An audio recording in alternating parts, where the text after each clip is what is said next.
Welcome to Pindar Poetry. We hope you learned something new. You start by confirming your gear supports 5G Wi-Fi and your device can use it. That matters because incompatible hardware won't join. Power cycle both router and the device to clear transient faults. Wait 30 to 60 seconds so radios fully reset. Once done, check the router's SSID list and temporarily disable any Smart Connect or band steering features so the 5G network appears separately. This gives you a controlled baseline before deeper configuration changes. Now you change settings that affect connection stability. Give the 5G band its own SSID and a strong WPA2/WPA3 password so the device targets it explicitly.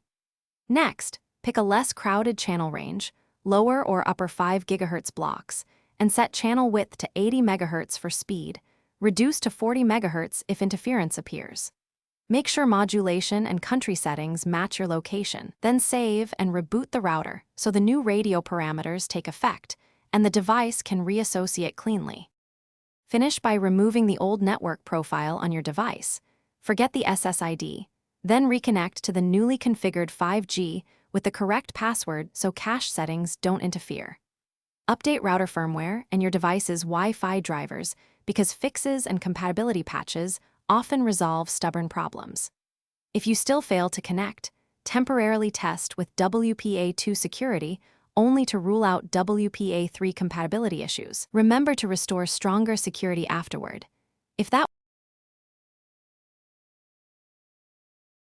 Thanks for watching. Consider subscribing if we helped you.